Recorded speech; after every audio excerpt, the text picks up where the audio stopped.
여기다 주고 주면 이제 가는 거예요. 우리 기도하고 우리 수요 성경 공부 시작하도록 하겠습니다. 우리 기도합니다.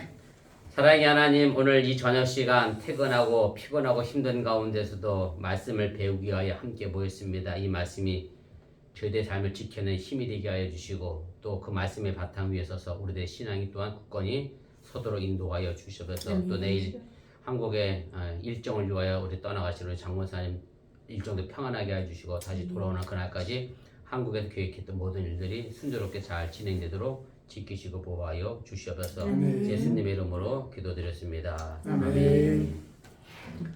우리 찬송가 278장입니다. 278장 우리 찬송합니다. 여러 해 동안 주 떠나 세상 연락을 즐기고 저 흉악한 죄에 빠져서 주님을 잊었네. 오 사랑의 예수님, 내 맘을 건엽니다. 곧 들어와 나와 함께하며 내 생명이 되소서. 죄악의 죽을 인생을 심히 불쌍히 여기사 저 하늘의 영광 버리고 이 세상에 오셨네. 오 사랑의 예수님, 내 맘을 건엽니다. 곧 들어와 나와 함께하며 내 생명이 되소서. 홍포를 입은 구주는 가시면류가 쓰시고 저 십자가 높이 달리사 그 아픔을 참았네. 오 사랑의 예수님, 내 맘을 건엽니다. 곧 들어와 나와 함께하며 내 생명이 되소서. 미련한 우리 인생은 주의 공로를 모르고 그 쓸쓸한 사막 가운데 늘 헤매고 다녔네. 오 사랑의 예수님, 내 맘을 건엽니다. 곧 들어와 나와 함께하며 내 생명이 되소서.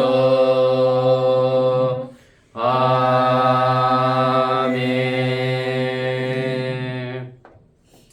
우리 찬송 한 장 더 하겠습니다. 우리 314장입니다. 314장 우리 찬송 한 장 더 합니다.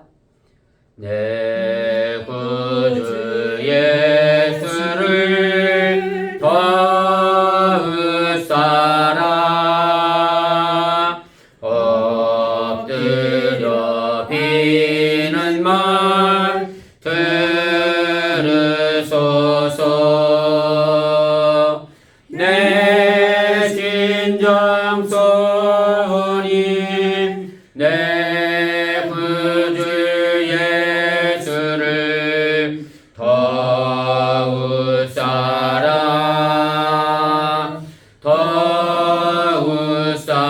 더웃사라 이전엔 세상 나 기뻤어도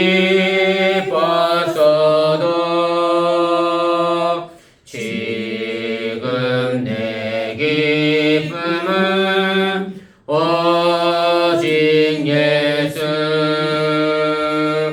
다만 내 비는 말 내 구주 예수를 더웃사라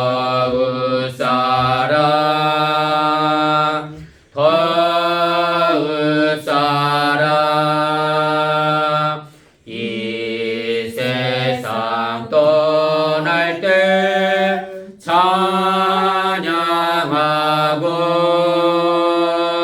숨질 때 하는 말 이것일세 다만 내 비는 말 내 구주 예수를 더웃사라 더웃사라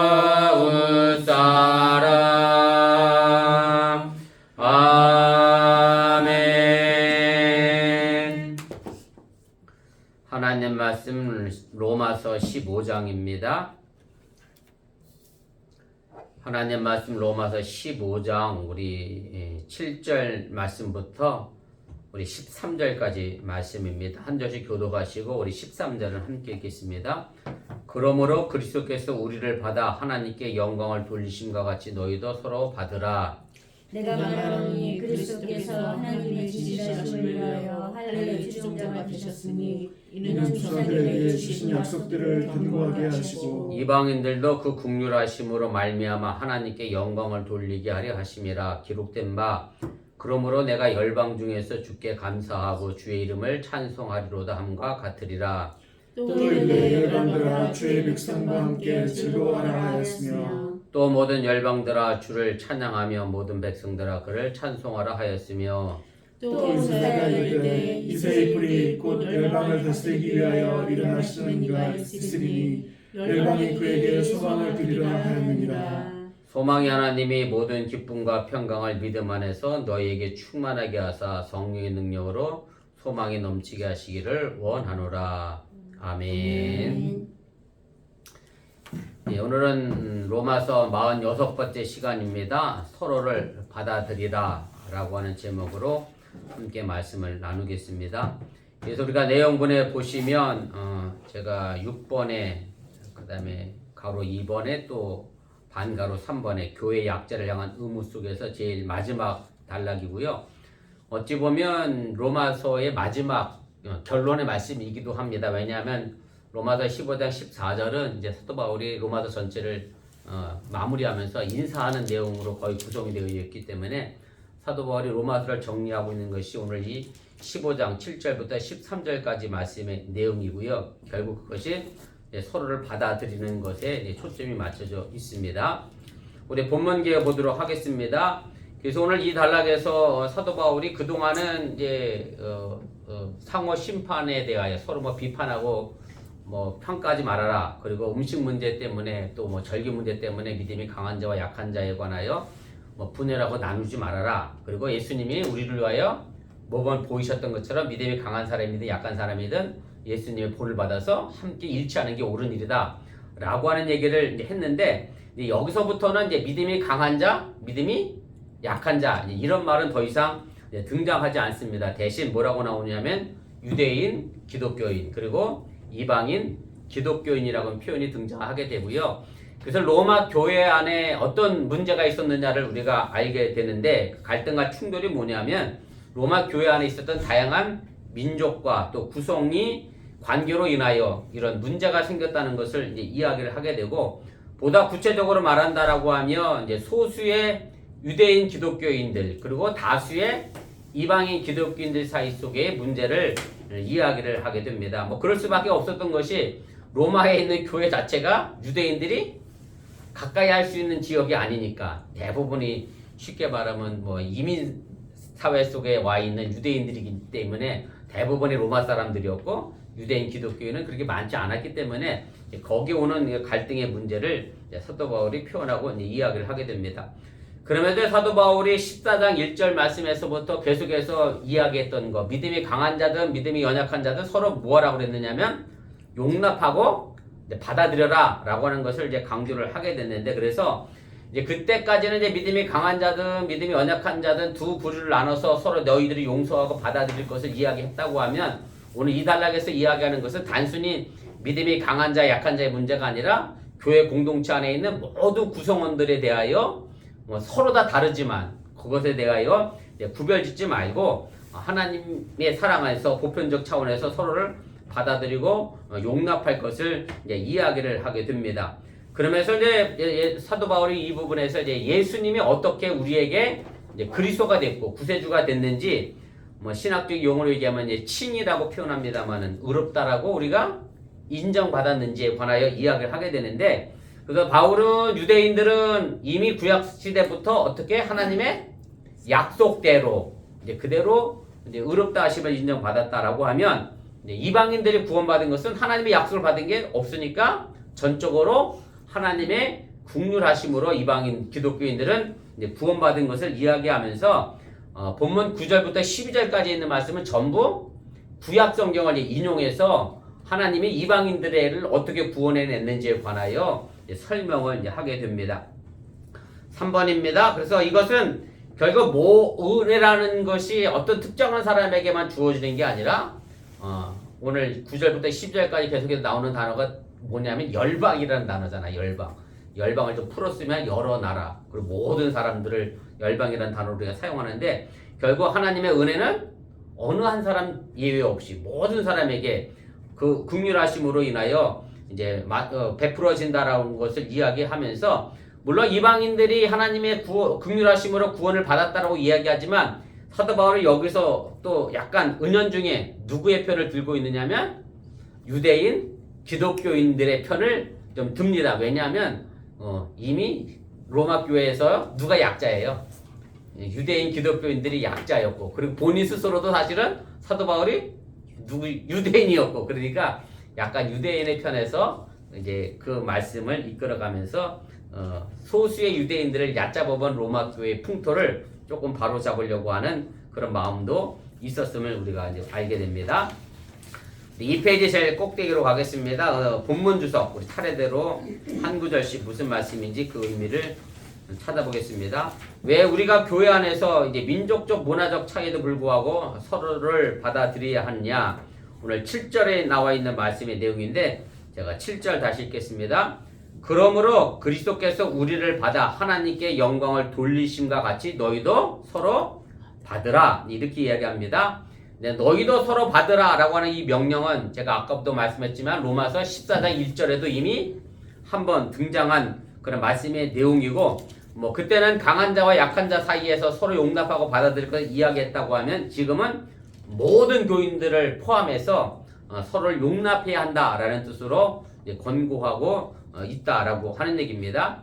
그럼 사도 바울이 그럼 왜 이렇게 범위를 확대하게 됐느냐면 우선 용납이라고 하는 것이 어느 한쪽의 노력만으로 결코 이루어질 수 없는 것이기 때문에 그렇습니다. 그렇잖아요. 용서라고 하는 것이 서로 주고받는 것이 있어야 용서가 되는데 그것이 없으면 용납 자체가 이루어지지 않고 있기 때문에 그렇다라고 하는 얘기고 그리고 우리가 왜 서로 용납을 해야 하느냐면 예수님이 십자가에서 죽으신 것은 누구를 위해서?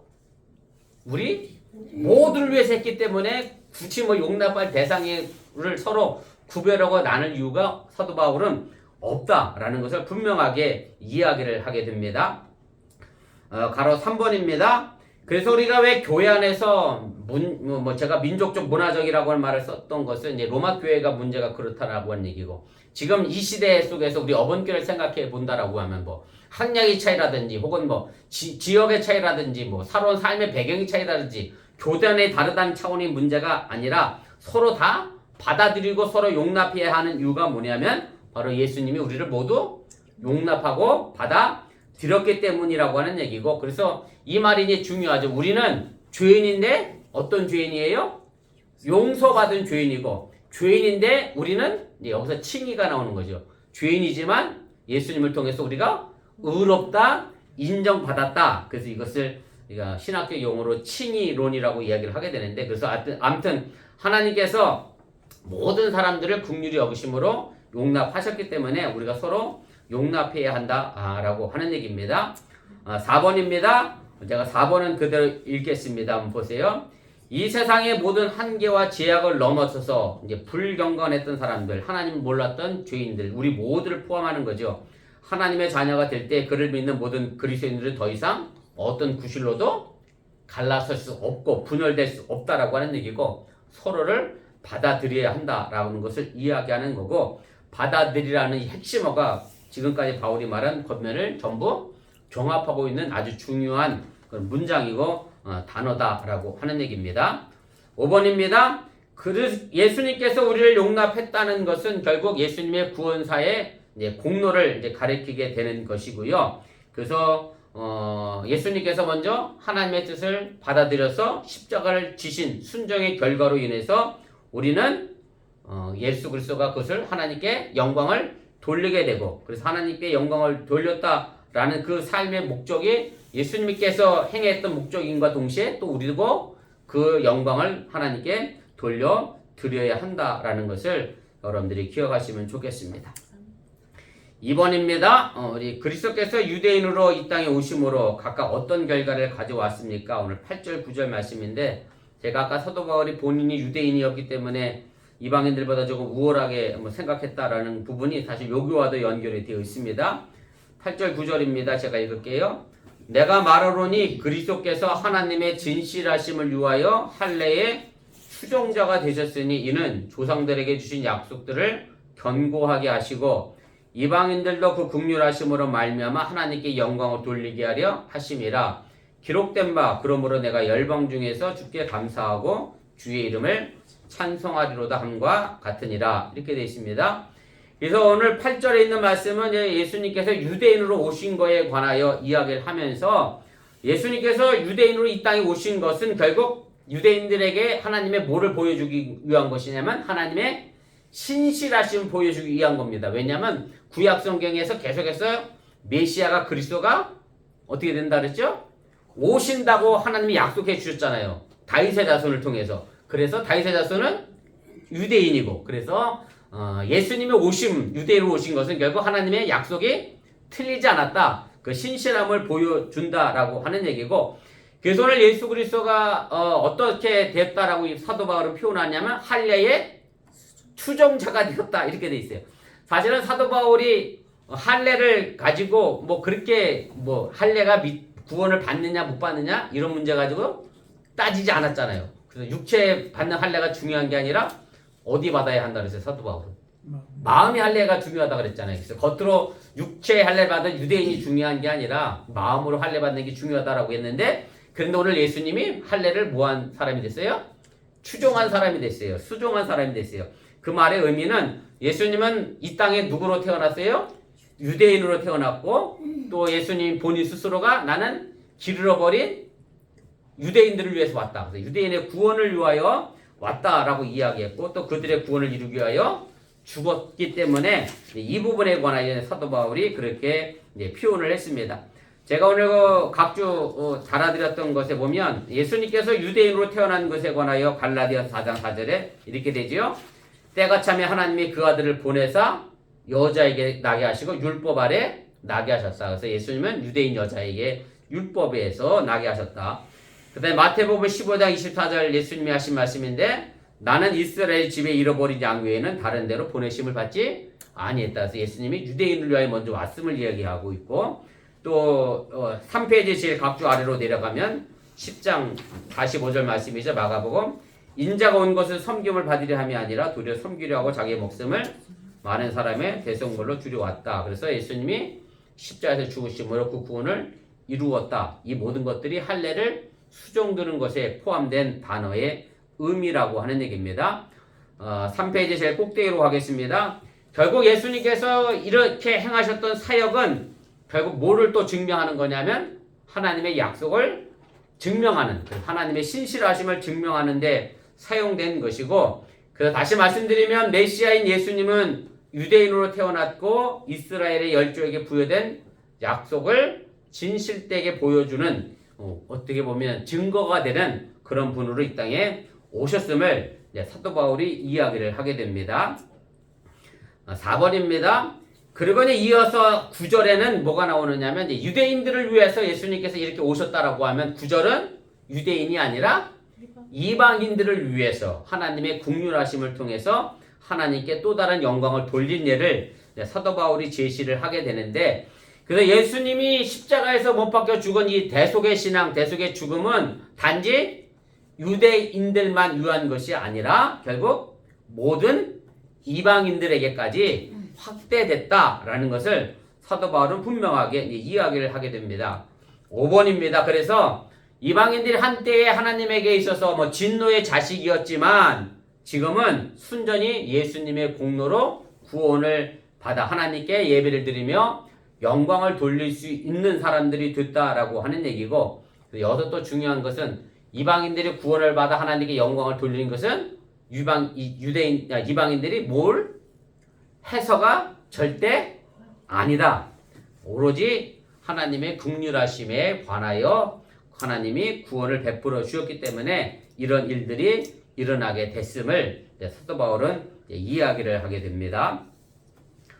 3번입니다. 오늘 9절부터 12절이 여러 구약의 본문이 인용되고 있는데 핵심적인 내용과 공통의 말씀이 무엇인지 여러분들이 좀 제가 읽어나갈 때 좀 찾아보시면 좋겠습니다.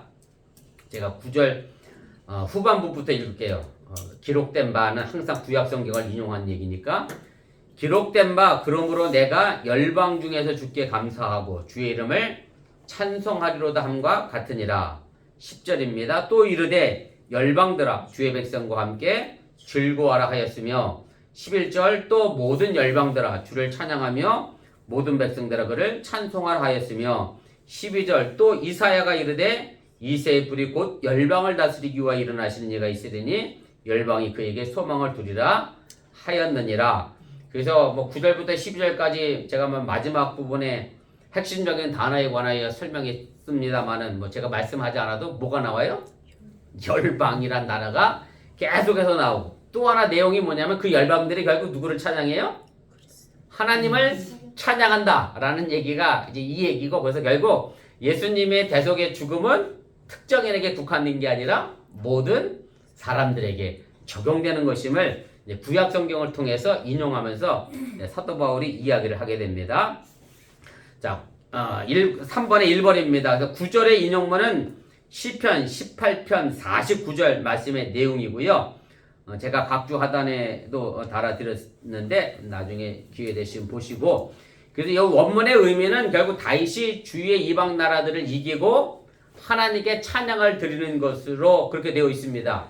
그래서 여기서 나와 있는 이 나는 좁은 의미로 보면 당연히 다윗이고, 넓은 의미로 보면 이스라엘 민족 전체를 포함하는 것이고, 그런데 사도 바울은 이 다윗의 이야기를 가지고 지금 어디에 적용하고 있느냐면 로마 교회에 적용을 하고 있는 거예요. 그래서 다윗이 주변 이방 나라들 이기고 그 이방 나라들과 함께 하나님께 찬양을 드렸다고 하면 지금 유대인들과 이방인 기독교인들이 서로 뭘 해야 돼요? 하나님께 함께 찬양을 드리는 게 맞다. 이것을 설명하기 위하여 이제 시편의 말씀을 이제 인용을 하고 있다라고 하는 얘기입니다. 2번입니다. 10절의 인용구는 이제 신명기 32장 43절에 있는 말씀의 내용인데 각주 5번에 달아드렸습니다. 한번 보세요.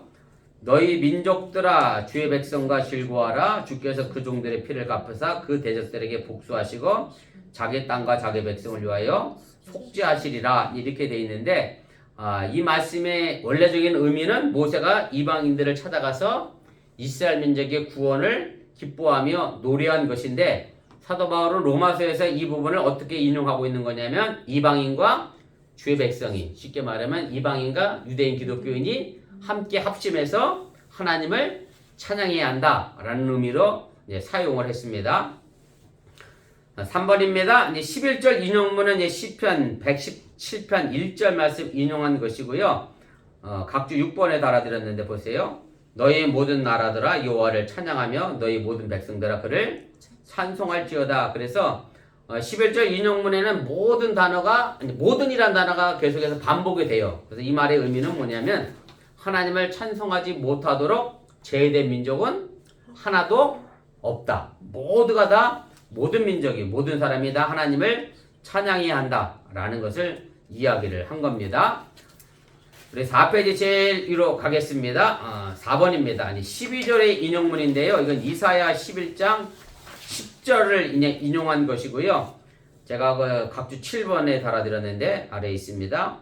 그날에 이새의 뿌리에서 한 싹이 나서 만민의 기초로 설 것이요 열방이 그에게로 돌아오리니 그가 구한 것이 영화노으리라 이렇게 말씀합니다. 그래서 이 원문에 있는 말씀은 장차 이사야의 예언인데 장차 유대 민족이 멸망을 하게 되고 대신 누가 서게 될 것이냐면 메시아 왕국이 서게 될 것을 예언했던 그런 말씀의 내용인데 사도 바울은 이 구절에서 이새의 뿌리라고 하는 표현을 통해서 다윗의 자손이면서 메시아인 예수 그리스도가 단순하게 이스라엘 민족만을 위하여 오신 분이 아니라 더 넓게 온 세상을 위하여 구주가 되기 위하여 메시아가 되기 위하여 우리에게 오셨다라는 것을 이야기를 하게 됩니다.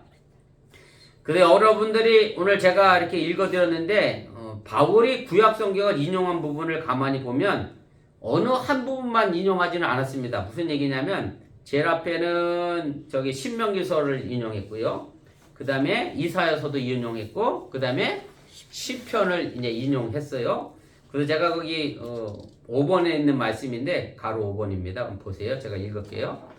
반복되는 핵심적인 단어는 이미 열방이라고 제가 말씀을 드렸고 하나님께서 이 모든 인류의 구원을 결정하셨다라는 것이 이제 반복이 됐고 하나님의 국률하심으로 그리스도께서 모든 이방인들을 용납하신 것이 바로 결정적인 구원 사건임을 확정하기 위해서 바울이 이제 쉽게 말하면 좀 나눠서 일부러 발췌를 한 겁니다. 율법서에서 한 구절, 그 다음에 예언서에서 한 구절, 그 다음에 성문서는 어디냐면 욥기, 시편, 전도서, 잠언이 성문서입니다. 구약 성경을 이렇게 분해해 보면 이렇게 그렇게 돼 있고 율법서는 창세기서부터 신명기까지고 예언서는 아시는 대로 이사야서, 예레미야서 이 부분을 이야기하는 거고 그 다음에 성문서는 이제 시편을 포함해서 잠언, 전도서, 아가 요런 욥기까지 해서 성문서. 그래서 사도 바울이 사실은 성경 한 구절 한 부분에서 다 인용을 했고 그런데 이제 그걸 그대로 쓴 게 아니라 지금 로마 교회 상황에 맞게 다시 사도 바울이 재해석을 했다라고 하는 얘기고 그럼 지금 이 시대의 교회에서는 그럼 또 뭘 해야 되겠어요? 다시 그걸 재해석해서 우리 교회 형편에 맞게 해석해 나가는 것이 바른 신앙의 모습이라고 하는 얘기인데 그런데 참 대단한 게 뭐냐면 제가 왜 대단하다고 하냐면 사실은 저도 벌써 20년 넘게 설교하고 성경을 읽고 있습니다만은 사도 바울처럼 어디에 무슨 내용이 있다는 걸 정확히 참 알기가 어려운데 사도 바울은 일단 성경에 대해서 거의 대부분을 다 뭐하고 있다는 소리예요? 암기하고 기억하고 있다는 얘기예요. 그러니까 이 부분에선 이 구절 빼오고 저 부분에선 저 구절을 빼오는 그런 놀라운 역사를 만들어내고 있는데 그래서 사실은 하나님의 말씀을 그저 과거에 구약 성경은 5,000년 전에 이미 쓰여진 거고 신약 성경만 해도 2,000년 전에 쓰여진 거고 거기에 머물러 두는 게 아니라 사도 바울처럼 지금 이 시대에 끌고 와서 우리가 어떻게 그것을 내 삶에 적용하고 해석할 것인가 이것이 정말로 중요하고 그렇게 할 때 하나님이 우리에게 있어서 살아계신 말씀으로 다가오게 된다라고 하는 사실을 여러분들이 기억하시기를 바랍니다. 마지막 4번입니다. 오늘 13절의 기도 양식의 축복문에서 가장 두드러진 개념 표현은 무엇입니까? 이제 마지막 마무리하면서 일종의 축도로 사도 바울은 로마서 권면의 말씀을 이제 끝을 내게 됩니다. 소망의 하나님이 모든 기쁨과 평강을 믿음 안에서 너희에게 충만하게 하사 성령의 능력으로 소망이 넘치게 하시기를 원하노라 이렇게 말씀합니다. 그래서 오늘 이 말씀 속에서 사도 바울이 이야기하고 있는 이제 구원과 구원의 기쁨과 이제 평강을 이야기를 하게 되는데, 그래서 우리가 흔히 생각하면 평강이라고 그러면 단순히 내 마음이 편안한 상태를 이야기한다라고 생각할 수 있는데, 사도 바울이 여기서 말하고 있는 이 기쁨과 평강이라고 하는 것은 우리 기독교인의 삶 전체가 되어야 한다는 얘기예요. 우리들의 삶이 정말로 기쁨이 넘쳐야 하고 평강해야 한다. 그것이 우리 기독교인의 삶이라고 하는 것을 정의 내리고 있다라고 하는 얘기고, 뭐 이 부분은 뭐 여러분들이 잘 아시는 대로 사도 바울이 데살로니가전서도 이 얘기했습니다만 항상 기뻐하는 일에 관하여, 그리고 감옥에서도 너에게 평강이 있을지어다라고 늘 축복했던 그런 말씀을 통해서 우리가 알게 되고요. 그 다음에 이제 성령의 능력이라고 하는 표현이 나오는데, 결국 이것이 우리 기독교인들을 생활하는 삶을 규정하는 하나님의 능력이고 통로고 수단이라고 하는 얘기고, 그래서 우리 기독교인들은 내 힘으로 사는 게 아니라 무슨 능력으로 살아야 돼요? 성령의 능력으로 살아가는 것이 우리 기독교인의 삶의 모습이어야 한다라는 것을 이야기를 하게 됩니다. 그러면서 이 기쁨과 평강, 성령의 능력 다 중요한 말인데, 사도 바울이 가장 핵심적으로 강조하고 있는 것은 바로 이 부분입니다. 가로 2번입니다. 이보다 더욱 중요한 것은 소망이 넘치게 하시는 누구요? 소망의 하나님. 이것이 가장 중요한 개념이다라고 하는 얘기입니다. 왜냐하면 사실은 내가 기뻐할 수 있고 평강할 수 있다, 그 다음에 성령의 능력으로 내가 살아갈 수 있다 라고 하는 얘기는 뭐가 있다는 얘기, 우리에게 소망이 있으면 이 모든 일들이 가능해지는데, 우리에게 소망이 없으면 기뻐할 수도 없고 평강하기도 어렵고 성령의 능력으로 우리가 살아가기도 어렵다라고 하는 얘기입니다. 제가 늘 설교 시간에 말씀드렸습니다만, 천국은 이미와 아직의 관계라고 그랬잖아요. 예수 믿음으로 우린 이미 천국을 소유했지만 아직 우리가 가야 될, 내 생명이 남아있는 한 저 천국을 향해 가야 되는 과정이 있고 미완의 천국을 향해 가는 여정이 있는데, 그런 여정 속에서 우리에게 소망이 없다 그러면은, 제가 지난 1월 첫째 주에도 설교했습니다만, 그냥 이 땅에서 그냥 밥만 먹다가 내가 소망이라는 것이 유일하게 죽어서 천국 가는 겁니다. 뭐 이런 식의 소망이 아니라 정말로 내가 소망이 없다라고 하면 내 삶은 기뻐하거나 평강할 수 없다는 거라고 하는 얘기고요. 그래서 이 하나님께 대한 이 소망, 넘치게 하시는 하나님의 소망이 결국 이 땅을 살아가는 신앙의 여정을 견디게 하는 영양제와 같은 것임을 여러분들이 기억하시고, 그래서 사도 바울은 로마 교인들을 향해서 믿음이 강한 사람이든 믿음이 연약한 사람이든 할 것 없이 모두에게 그 소망의 충만함이 있기를 이제 기원하고 있다라고 하는 얘기입니다. 마지막 3번입니다. 3번은 제가 그대로 읽겠습니다. 그리스도인들이 모두 같은 하나님께 모든 소망을 갖게 될 때 그들의 현실적인 삶 속에서 우리 기독교인들은 성령의 도우심으로 하나됨이 실현될 수 있다는 것이 바로 축복 기도를 하는 바울의 간절한 심정이기도 합니다. 그래서 우리가 성령의 도우심으로 결국은 로마 교회가 믿음이 강한 사람과 믿음이 연약한 사람이 갈등하고 분열하고 다투는 그런 상황 속에서 결국 어떻게 됐으면 좋겠다? 교회가 하나 됐으면 좋겠다 라고 하는 얘기고, 그래서 사도 바울이 얘기했습니다만은 주님도 한 분이시고 그리고 세례도 하나이기 때문에 당연히 우리는 하나여야 한다라는 것 꼭 기억하시기를 바랍니다. 그래서 우리 어번교회가 여러 가지 인간적인 삶의 배경이나 혹은 육체적인 삶의 배경으로 인하여 갈라지고 분열하고 나눠지는 것이 아니라 예수 그리스도의 은혜로 말미암아 우리가 모두 구원받은 사람들이기 때문에 하나 되어져서 소망을 가지고 오늘 한 걸음 더 하나님의 나라에 가까이 다가설 수 있기를 주님의 이름으로 간절히 축원을 드립니다. 잠깐 우리 합심해서 함께 기도하도록 하겠습니다. 오늘 사도 바울이 로마서를 거의 마무리하면서 이스라엘 백성들에게 뿐만 아니라 이방인들에게 베풀어 주신 하나님의 은혜에 관한 이야기를 했습니다. 그래서 오늘도 우리에게 주어진 이 삶의 길들 속에서 나는 과연 어떤 의미를 가지고 이 땅에서 살고 있는지 여러분들이 다시 한번 좀 생각해 볼 수 있기를 바라고요. 정말로 기쁨과 평강의 소망을 가지고 오늘 한 걸음 더 나아갈 수 있는 신앙이 되어줄 수 있기를 바라고, 바라기는 우리 어번교회가 어떤 사회적인 삶의 문제라든가 또 나의 삶의 배경과 혹은 지역의 차이의 문제로 인하여 나눠지고 갈라지는 교회가 아니라 서로 용납하는 그런 교회. 왜냐하면 예수 그리스도가 우리를 위하여 십자가에서 죽으셨기에 우리 모두가 함께 용납하는 그런 믿음의 삶, 그래서 온전히 하나 되는 교회를 위하여 기도해 주시길 바랍니다. 내일 한국 가시는 우리 장로사님 위해서 기도해 주시고, 또 오늘 함께 했던 우리 믿음의 백성들, 또 우리 군복무 중인 우리 도윤이 위해서도 기도해 주시면 좋겠습니다. 우리 함께 기도하겠습니다. 사랑의 하나님 고맙습니다. 오늘 시간에 부족한 종이 잠시 말씀을 가르쳤습니다. 행여 잘못 가르친 것이 있으면 저들 마음과 생각 속에 사라지게 도와주시고, 하나님의 구원의 말씀만 마음속 깊은 곳에 자리 잡아 하나님의 역사를 만들어낼 수 있는 그런 믿음의 삶의 길들이 있도록 인도하시고 함께하여 주시옵소서. 오늘 사도 바울이 로마 교인을 향하여 서로 용납할 것을 이야기했습니다. 왜 용납해야 하느냐면 바로 예수님께서 우리 모두를 위하여 십자가에서 죽으셨기 때문에 그 어떤 명분으로도 우리가 갈라지거나 분열하거나 나누어져서는 안 된다라고 하는 것을 사도 바울이 분명하게 이야기를 했습니다.